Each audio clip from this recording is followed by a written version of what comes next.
Hello everyone, here Kanika. I welcome you all to our YouTube channel Dream Physics. I hope you all are doing great. तो हम कर रहे थे position time graphs class 11th physics के under. हम kinematics के unit के under position time graph वाला टॉपिक कर रहे थे। तो आज हम पोजीशन टाइम ग्राफ को और थोड़ा डीपली करेंगे। नेक्स्ट वीडियो लेक्चर में हम different types of position time graphs करेंगे और फिर उससे नेक्स्ट वीडियो में हम उसके न्यूमेरिकल बेस्ड न्यूमेरिकल्स करेंगे। तो आज के वीडियो का मेरा एम होने वाला है, पिछली बार मैंने आपको कहा था कि पोजीशन टाइम ग्राफ से मैं आपको फैमिलराइज करा रही हूँ, तो आज उसके घर के सदस्य बनने का टाइम है, मतलब आज उसको और अच्छी तरह जानने का टाइम है। So let's proceed. बहुत इंटरेस्टिंग होने वाला है। तो हमारा टॉपिक है पोजीशन टाइम ग्राफ्स। देखो जी, सबसे पहले तो ना मैं आपको ये बताना चाहूंगी कि हमारा ग्राफ क्यों हम यहाँ पे इस टॉपिक को इंट्रोड्यूस कर रहे हैं, इसका क्या इंपॉर्टेंस है, फिर हम इसको थोड़ा सा और अच्छी तरह देखेंगे। सबसे पहले बच्चे मैं आपको ये बताती हूँ कि मान लो एक क्वांटिटी, एक वेरिएबल है x और एक वेरिएबल है y। वेरिएबल होने का क्या मतलब है कि इनकी वैल्यूज जो है वो चेंज होती रहेंगी, इनकी वैल्यूज कांस्टेंट नहीं है। ओके, अब मैं ये कहती हूँ कि y जो है वो x पर डिपेंडेंट है। y इज निर्भर और डिपेंडेंट ऑन x, मतलब x इंडिपेंडेंट है, वो निर्भर नहीं है। जैसे हम ये कर सकते हैं, इसमें एक एग्जांपल ले सकते हैं कि x जो है वो ये बता रहा है कि आप कितनी पढ़ाई कर रहे हो और y बता रहा है आपको कितनी नॉलेज है। तो आपकी नॉलेज जो समय के साथ चेंज होगी, आप जितनी पढ़ाई कर रहे हो वो भी समय के साथ चेंज होगा। इसका मतलब ये दोनों वेरिएबल्स हैं, पर आपकी नॉलेज डिपेंड कर रही है कि आप कितनी पढ़ाई कर रहे हो। मतलब आपका ये वाला वेरिएबल इस वेरिएबल पर डिपेंड कर गया, मतलब इसकी वैल्यू डिपेंड, इसकी वैल्यू क्या होगी वो कैसे पता चलेगा, उसके लिए इसकी वैल्यू बतानी होगी। जैसे मैं आपको कहूं y is equals to X square, इसका मतलब है कि x को आप जैसे मर्जी चेंज करो, 1 2 3 4 जैसे मर्जी चेंज करते रहो, वो इंडिपेंडेंट है। पर y की वैल्यू क्या होगी, वो डिपेंड करेगा x की क्या वैल्यू है। जैसे अगर x की वैल्यू 2 है तो y की वैल्यू 3 हो सकती है, 5 हो सकती है, नहीं, x की वैल्यू, y की वैल्यू को क्या होना पड़ेगा, इस x का होल स्क्वायर ही होना पड़ेगा इस फंक्शन के विद रिस्पेक्ट अगर देखें तो। इसका मतलब ये बेचारे को हमने जेल में बांध दिया कि तू तो x की स्क्वायर वैल्यूज ही लेगा। इसका मतलब ये हमारा x पर डिपेंड कर गया, इसको कहते हैं डिपेंडेंट वेरिएबल, इसको कहेंगे इनडिपेंडेंट वेरिएबल। अब चलते हैं, एक ग्राफ क्या है, एक ऐसे हम ना दो लाइनें ऐसे ड्रॉ करते हैं हम, एक इस तरफ लाइन ले ली हमने, एक इस तरफ लाइन ले ली। अगर अपनी इंग्लिश की लैंग्वेज में देखें तो ये हमारी हॉरिजॉन्टल लाइन है, ये हमारी वर्टिकल लाइन है, ये ओरिजिन हमने ड्रॉ कर लिया। ठीक है, हम बेसिकली क्या करते हैं, एक इस वाली लाइन पे हम डालते हैं अपना इनडिपेंडेंट कोऑर्डिनेट, मतलब ये लाइन जो है वो हमारी इस इंडिपेंडेंट कोऑर्डिनेट की डिफरेंट वैल्यूज बता रही है, ये वाली वैल्यू, ये वाली, ये वाली, ये वाली, ये वाली, ये वाली, ये वाली। तो ये अपनी वैल्यूज को चेंज करेगा, इट इज अ वेरिएबल। ऐसे ही यहां हम y को प्लॉट करते हैं, डिफरेंट डिफरेंट वैल्यूज, ये भी अपनी वैल्यू को चेंज कर रहा है, it is also a variable. पर डिफरेंस क्या है, हम करना क्या चाह रहे हैं, हम ये कह रहे हैं कि x की वैल्यू को चेंज करो। ध्यान से सुनना, change the value of x और फाइंड आउट करो कि y किस तरह से, अगर चेंज हो रहा है x की वैल्यू को चेंज करने से, तो किस तरह से चेंज हो रहा है। मतलब मैं x की वैल्यू को यहां से यहां लेकर गई तो y की वैल्यू मेरी कैसे चेंज हुई, चेंज होएगी, कब होएगी, जब y x पर डिपेंड कर रहा होगा, जैसे यहां पर है। अगर मैं लिखूं y is equals to 5c या 5z, z कोई और वेरिएबल है, x नहीं है, तो क्या x को चेंज करने से y चेंज होगा, नहीं। तो इस वाले केस में x को आप चेंज करते जाओ, y is not going to be changed, why, because it is not dependent on x, it is 5 into z, इसके एक्सप्रेशन में कहीं x आ ही नहीं रहा। इसका मतलब हम ग्राफ से क्या देखना चाहते हैं बेसिकली, कि जब हम अपना ये जो हमारा x कोऑर्डिनेट, मतलब हमारा जो टाइम जो हमारा वो वाला कोऑर्डिनेट है जो कट, मतलब हम क्या देखना चाह रहे हैं इस ग्राफ से कि हमारा जो ये वाला कोऑर्डिनेट है जो इंडिपेंडेंट कोऑर्डिनेट है, समझ आ गई मेरी बात? उसके चेंज करने से अगर y चेंज हो रहा है तो वो कैसे हो रहा है, वो कैसे पता चलता है हमें? By the shape of the graph. For example मैंने ये शेप ड्रॉ करी, तो इसका मतलब जब x ये तो आपका y ये, जब x ये तो आपका y ये। इसका मतलब x को चेंज इतने से इतना करा तो y मेरा यहां से यहां चेंज हुआ। सिमिलरली अगर हम एक और एग्जाम्पल लें, for example if you have this type of graph, इस x पर ये y है, इस x पर ये y है और इस x पर ये y है। इसका मतलब मैंने जब x को ऐसे चेंज किया तो y मेरा ऐसे चेंज हुआ। तो इसका मतलब ग्राफ क्या बताता है कि एक इंडिपेंडेंट कोऑर्डिनेट को चेंज करने से ये वाला कोऑर्डिनेट जो बेचारा इस पर डिपेंड कर रहा है वो कैसे चेंज हो रहा है, अगर हो रहा है तो कैसे चेंज हो रहा है। ये कहानी मैंने आपको क्यों बताई, क्योंकि हम ये जो एक्स वाई ग्राफ बनाया ना, हम यहां पर पोजीशन टाइम ग्राफ बनाएंगे। पोजीशन टाइम ग्राफ का मतलब एक तरफ हम रखेंगे इन दोनों में से इंडिपेंडेंट कोऑर्डिनेट, एक तरफ हम रखेंगे इन दोनों में से जो भी डिपेंडेंट कोऑर्डिनेट होगा, और फिर देखेंगे कि इस कोऑर्डिनेट को चेंज करने के साथ साथ इस बेचारे का क्या हाल हो रहा है। अगर तो इसको चेंज करने के साथ ये चेंज नहीं हो रहा, मतलब क्या है कहने का कि ये इस पे डिपेंड नहीं कर रहा। अगर इसको चेंज करने के साथ ये चेंज हो रहा है, इसका मतलब क्या है, ये इस पे डिपेंड कर रहा है, तभी तो इसके चेंज करने से ये भी चेंज हो गया। और कैसे चेंज होगा वो हमें इस ग्राफ की शेप बताएगी। अब सवाल यहां आता है, पोजीशन टाइम में से एक्स और वाई की जगह एक पोजीशन है, एक टाइम है। समझ आ गई? अब कौन सा, अब डिपेंडेंट कौन सा, इंडिपेंडेंट कौन सा है, ये तो हमें पता ही है। जो समय होता है वो किसी पे डिपेंड नहीं करता। पोजीशन जो मर्जी हो फलाना, उसके उस बॉडी के साथ कुछ भी होता रहे, चले ना चले, टाइम कह रहा है मैं नहीं किसी पे डिपेंड करता, मैं तो चलता ही रहता हूं। इसका मतलब टाइम हमारा इंडिपेंडेंट कोऑर्डिनेट है। तो हम जब पोजीशन टाइम ग्राफ की बात करेंगे तो टाइम बेचारे को, जो सॉरी बेचारा कहाँ है, तो इंडिपेंडेंट है, तो हम टाइम को रखेंगे एक्स एक्सिस पे। तो यहां पे हम प्लॉट करेंगे एक्स की जगह टाइम, ये एक्स रिप्रेजेंट करेगा डिफरेंट वैल्यूज ऑफ टाइम, और पोजीशन हम यहां पे प्लॉट करेंगे। समझ आ रही है मेरी बात? मतलब पोजीशन टाइम ग्राफ में से हम टाइम एज इंडिपेंडेंट कोऑर्डिनेट लेकर चलते हैं और हम ये देखते हैं कि टाइम के चेंज होने के साथ साथ बॉडी की पोजीशन कैसे चेंज हो रही है, वो हमें क्या बताएगा? By the shape of the graph. जैसे एक्स के चेंज होने के साथ वाई कैसे चेंज हो रहा है, वो हमें उसका ग्राफ का शेप बता रहा था। इसी तरह से हम ग्राफ ड्रॉ करेंगे और हम ये देखेंगे कि टाइम को चेंज करने के साथ साथ बॉडी की पोजीशन में फर्क आ रहा है या नहीं आ रहा। आ रहा है तो किस तरह का चेंज आ रहा है, जब हम टाइम चेंज कर रहे हैं तो किस तरह का पोजीशन में चेंज आ रहा है। तो position time graph means drawing a graph by taking time as independent coordinate along the X axis and position as the dependent coordinate along the Y axis. देखो ग्राफ कब बनता है, ऐसा नहीं कि ये लो ग्राफ बना दिया, ऐसा नहीं होता। हमें पहले उस चीज को ऑब्जर्व करना होता है। अगर मैं टाइम के साथ पोजीशन को ग्राफ बनाने जा रही हूँ तो मुझे ऑब्जर्व तो करना पड़ेगा ना कि टाइम के साथ पोजीशन कैसे कैसे चेंज हो रहा है। जैसे मैंने आपको पिछले वीडियो लेक्चर में बताया था कि किस तरह से हम एक टेबल बनाते हैं पहले ऑब्जर्वेशन का, और फिर उस ऑब्जर्वेशन टेबल से हम ग्राफ ड्रॉ करते हैं। देखो जब एक टेबल बना हुआ है उससे हमें इतने निचोड़ नहीं मिल रहे, बताएगा तो वो भी वही, पर उससे मैथमेटिकल कैलकुलेशन करनी पड़ेगी। पर ग्राफ से हम सीधा उसकी शेप को देख के, उसके स्लोप्स निकाल के डिफरेंट पॉइंट्स पे बहुत कुछ प्रिडिक्ट कर सकते हैं about the motion of a body. चलिए अब यहाँ हमने क्या ऑब्जर्व करना है, मैं आपको फटाफट से बताती हूँ। जैसे हमारे पास एक बॉडी है, कोई भी बॉडी, ठीक है, मूव कर रही है, ठीक है जी।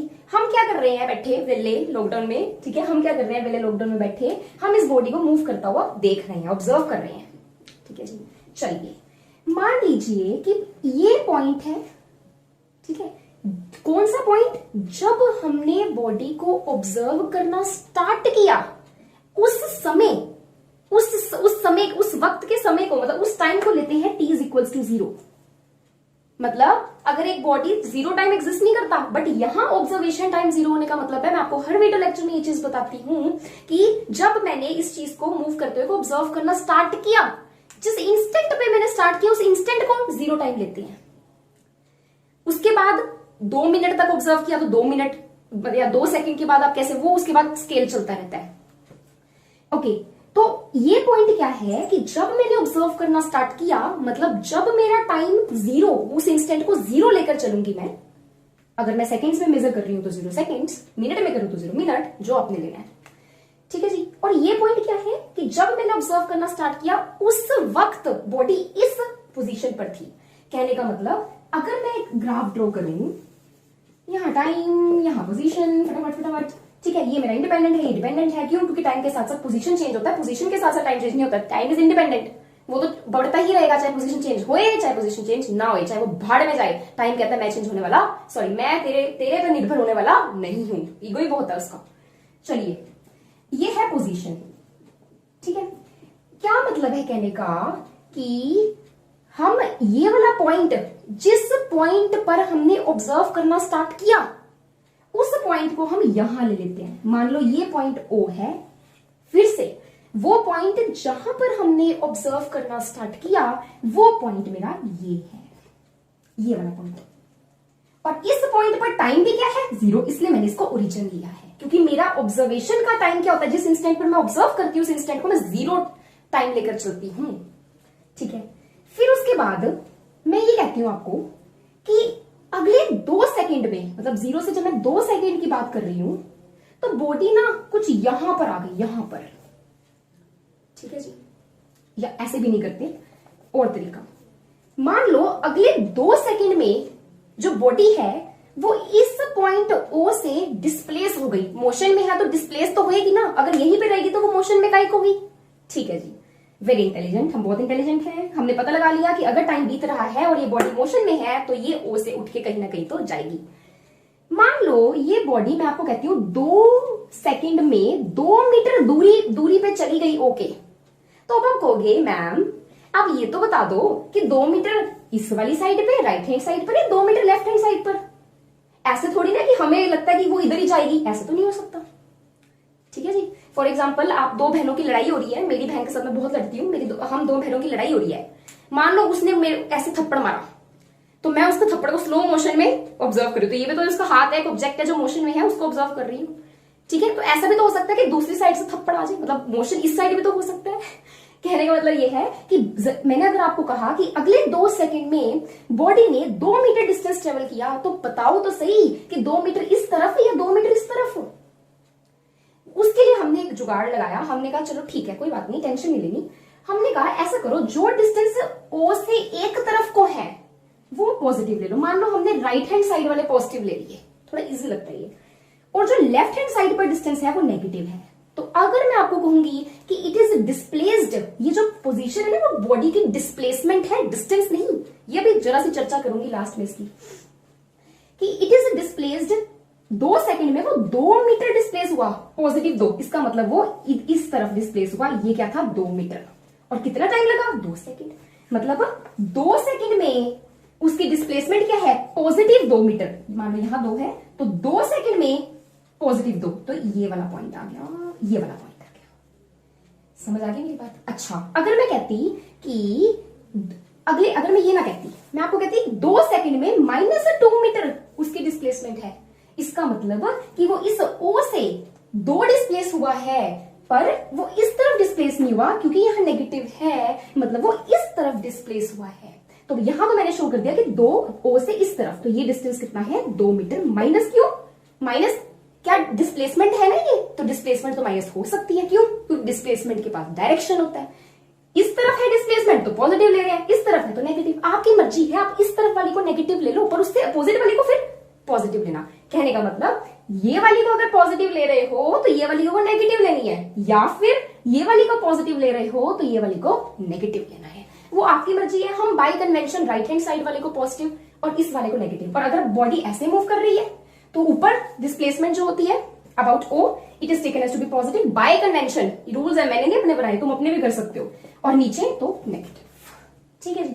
अब अगर मैं यही कहूं कि 2 सेकंड में बॉडी O से तो 2 मीटर की दूरी पर गई है, पर इस तरफ मतलब नेगेटिव डिस्प्लेसमेंट, तो पोजीशन नेगेटिव। यहाँ नेगेटिव x होता है ना, अगर यहाँ y है तो यह नेगेटिव y होता है, पता नहीं ये पॉजिटिव ये नेगेटिव, ये पॉजिटिव और ये नेगेटिव। कहने का मतलब कि 2 सेकंड में इस चीज को कैसे प्लॉट करेंगे? 2 सेकंड में बॉडी -2 डिस्प्लेस हुई है, ये वाला पॉइंट इस वाली चीज को रिप्रेजेंट करेगा। इसका मतलब हम, और उसके बाद मैं कह सकती हूँ इतने टाइम पर बॉडी यहां पहुंची, इतने पर यहां पहुंची, इतने पर यहां पहुंची, इन पॉइंट्स को मिला दो तो ये बन गया हमारा पोजीशन टाइम ग्राफ। कि इस टाइम पर बॉडी की पोजीशन जो है वो ये है, और हमारा जो पोजीशन टाइम ग्राफ है वो हमारा नीचे भी आ सकता है, कब आएगा? जब बॉडी जो है वो नेगेटिव डिस्प्लेसमेंट कर रही है, मतलब जब बॉडी इस तरफ मूव कर रही है। जैसे मैं आपको कहूं कि इस टाइम पर बॉडी इस तरफ मूव करी 2, तो आपने इस टाइम पर नीचे आ गए। क्यों? क्योंकि इस तरफ मूव करना मतलब नेगेटिव डिस्प्लेसमेंट, और नेगेटिव डिस्प्लेसमेंट ये तो पॉजिटिव डिस्प्लेसमेंट है, ये नेगेटिव डिस्प्लेसमेंट है। तो मैं ऐसे कहूंगी कि 2 सेकंड पे वो 2 मीटर चला, पर क्योंकि वो इस नेगेटिव वाली डायरेक्शन पे चला ना, तो ये 2 मीटर को -2 लेना पड़ेगा, मतलब इसको नेगेटिव इस पोजीशन एक्सिस की तरफ प्लॉट करना पड़ेगा। क्या इधर हो सकता है अपना ग्राफ? नहीं, क्योंकि टाइम कांट बी नेगेटिव। तो हमारा जो ग्राफ है ऊपर भी हो सकता है, नीचे भी हो सकता है। ऊपर का मतलब ये बता रहा है कि टाइम के साथ साथ पॉजिटिव डिस्प्लेसमेंट्स क्या है। पॉजिटिव डिस्प्लेसमेंट मतलब the displacements which are made by the body which is moving to one particular side. For example here it is right hand side, जहां हमने पॉजिटिव लिया। और नेगेटिव का मतलब ये होगा कि वो उल्टी तरफ मूव करने लग गया। सिर्फ ये मतलब है इस चीज का। बच्चे, इस वीडियो में भी पोजीशन टाइम ग्राफ की बहुत, अभी तो मैंने आपको ये बताया है कि पोजीशन टाइम ग्राफ क्या होता है और यहाँ पे पोजीशन टाइम ग्राफ क्या। उसके बाद मैंने आपको बताया कि हमारी जो डिस्प्लेसमेंट है वो पॉजिटिव नेगेटिव कुछ भी हो सकती है। तीसरी बात, जो लास्ट बात है इस वीडियो की, मैं यहाँ पे कवर करना चाहूंगी, अदरवाइज मेरे 2-3 वीडियोज में चला जाएगा आगे। क्या है वो बात कि ये जो पोजीशन टाइम ग्राफ है बेटा, इसका दूसरा नाम है डिस्प्लेसमेंट टाइम ग्राफ। हाँ जी, डिस्प्लेसमेंट टाइम ग्राफ। ओके जी, कोई बात नहीं मैम, हमें कोई प्रॉब्लम नहीं है। It is displacement time graph. क्या इसको हम डिस्टेंस टाइम ग्राफ भी कह सकते हैं? अगर तो कह सकते हैं तो ठीक है, बाय बाय, बंद वीडियो। नहीं कह सकते तो क्यों नहीं कह सकते? और नहीं कह सकते तो फिर क्या डिफरेंस है डिस्टेंस टाइम और डिस्प्लेसमेंट टाइम ग्राफ्स में? लास्ट वीडियो में मैंने लास्ट में इसकी थोड़ी सी क्वेश्चन उठाया था, तो इसमें मैं कवर कर देती हूँ। देखो बेटा, डिस्प्लेसमेंट जो है वो तो ये होती है कि whenever the body is moving in a straight line और इन वन डायमेंशनल मोशन, कितना दूर तक डिस्प्लेस हुई अपनी इनिशियल पोजीशन से। फॉर एग्जांपल, इफ यहां पे थी बॉडी स्टार्ट, यहां तक गई, तो ये डिस्प्लेसमेंट है। इधर से जाके इधर आ गई, तो इनिशियल पॉइंट ये, फाइनली ये, डिस्प्लेसमेंट ये। मतलब डिस्प्लेसमेंट क्या होता है, मैंने आपको बहुत डिटेल में बताया हुआ है। डिस्प्लेसमेंट क्या होता है आपका, ये इसको रेफरेंस पॉइंट भी कहते हैं। जहां से ऑब्जर्व करना स्टार्ट किया उसको रेफरेंस पॉइंट भी कहते हैं। इस पॉइंट से फाइनल पॉइंट के बीच के सबसे शॉर्टेस्ट पाथ क्या है, समझ आ गई? जैसे, हाँ बस मैं उसको और अच्छे से डिटेल में नहीं कर रही, मैंने पिछले वीडियो लेक्चर्स में किया हुआ है। और डिस्टेंस क्या होता है कि आप यहां से शुरू हुए, आप वहां तक गए, तो आपको शॉर्टेस्ट पाथ नहीं लेना, आपको क्या लेना है, आपको total distance, total path travelled लेना है। ठीक है जी। अगर तो मैं अब दूसरी बात, ये तो हो गया डिस्टेंस और डिस्प्लेसमेंट की कहानी। दूसरी बात ये है, अगर तो मैं बना रही हूं पोजीशन टाइम ग्राफ या फिर डिस्प्लेसमेंट टाइम ग्राफ। पहली बात तो डिस्प्लेसमेंट मेरा नेगेटिव भी हो सकता है, तो ये ग्राफ ऊपर की जगह नीचे भी प्लॉट हो सकता है। पर डिस्टेंस टाइम ग्राफ मेरा नीचे प्लॉट नहीं हो सकता, क्योंकि डिस्टेंस बेचारा नेगेटिव नहीं हो सकता, हमेशा पॉजिटिव रहता है वो। ठीक है जी, हम तो डरने लग गए आजकल पॉजिटिव वर्ड से। चलिए, तो वो हमेशा पॉजिटिव होता है। कहने का मतलब ये कि अगर मैं टाइम के साथ साथ बॉडी का डिस्प्लेसमेंट देख रही हूँ फ्रॉम ओ, कि वो कितना डिस्प्लेस हुई, तो मैं ये बनाऊंगी ग्राफ। अब मैं किसकी चर्चा कर रही हूँ, डिस्टेंस टाइम ग्राफ की। मतलब मैं टाइम के साथ साथ ये देख रही हूँ कि बॉडी कितना एक्चुअल पाथ ट्रेवल कर रही है। फॉर एग्जाम्पल, कोई बात नहीं, ओ से हम स्टार्ट हुए, हम गए ए पर, हम गए बी पर, ठीक है जी, फिर हम यहां आ गए इस पॉइंट सी पर। तो डिस्प्लेसमेंट टाइम ग्राफ में मैं क्या लूंगी, ये वाली value, displacement from O, that is the shortest path between initial and final. पर डिस्टेंस टाइम पे मुझे क्या लेना होगा कि ओ से आप पहले ए पर गए, ये डिस्टेंस प्लस बी ए प्लस सी बी, मतलब this distance plus this distance plus this distance, वो जो टोटल वैल्यू आएगी उसको आप टाइम के साथ प्लॉट करोगे, इतने टाइम पे उसने इतना डिस्टेंस ट्रेवल किया।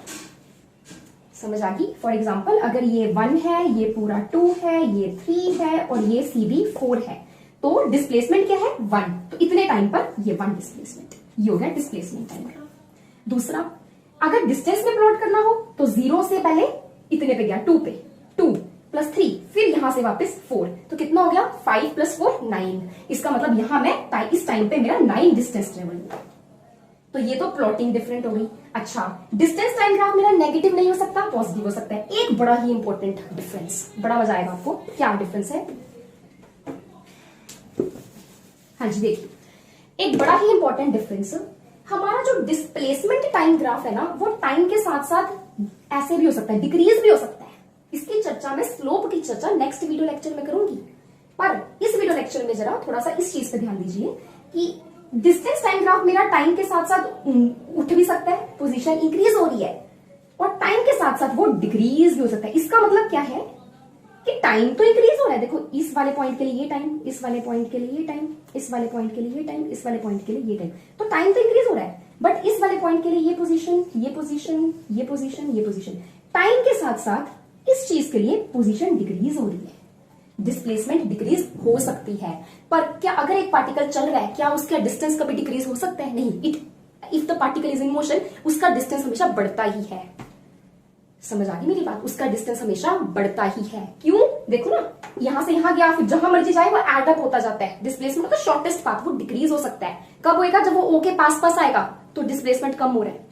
पर चाहे वो ओ के पास है चाहे दूर जाए, अगर वो मोशन में चलता जा रहा है तो एड अप करो उसका path travelled, that will give you the distance. So distance कभी भी डिक्रीजिंग स्लोप वाला या टाइम के साथ डिक्रीज नहीं हो सकता, तो वो हमेशा एवर इंक्रीजिंग ही रहेगा। नेगेटिव में प्लॉट नहीं हो सकता, डिक्रीज नहीं हो सकता। कौन महाराज? डिस्टेंस टाइम महाराज ग्राफ बनाए। और डिस्प्लेसमेंट टाइम वाले क्या हो सकते हैं? नेगेटिव भी हो सकते हैं, और वो टाइम के साथ डिक्रीज भी हो सकते हैं, अपनी मनमर्जी चलाते हैं, क्योंकि डिस्प्लेसमेंट हमारी डिक्रीज हो सकती है पर डिस्टेंस कभी भी डिक्रीज नहीं हो सकता, और डिस्टेंस कभी भी नेगेटिव नहीं हो सकता। तो ये था थोड़ा सा और familiarisation with the position time graphs. Next video lecture में मैं आपको बड़ी इंटरेस्टिंग 2-3 बातें बताऊंगी, मुझे इसमें बतानी थी बट टाइम बहुत लग जाएगा। तो नेक्स्ट वीडियो लेक्चर मैं जल्द ही दूंगी। Because of some health issues, serious health issues, I was not able to upload the video lectures. ये मेरा वैसे हर वक्त का ये डायलॉग है, बट नहीं, इस बार थोड़ा सा बिजी भी थी मैं, बट अब मैं थोड़ा सा देखूंगी कि लगातार वीडियो लेक्चर्स दूं। तो आप हमें प्लीज सपोर्ट कीजिए, आपके सपोर्ट की हमें बहुत जरूरत है। इससे मेरे कंसेप्ट तो स्ट्रॉन्ग हो ही रहे हैं, आपके कंसेप्ट भी स्ट्रॉन्ग होंगे। मैं आपके लिए और मेहनत करके आऊंगी। अगर आपको कोई भी डाउट हो तो प्लीज कमेंट सेक्शन में बताइएगा। Thank you, have a nice day. मिलते हैं नेक्स्ट वीडियो लेक्चर में।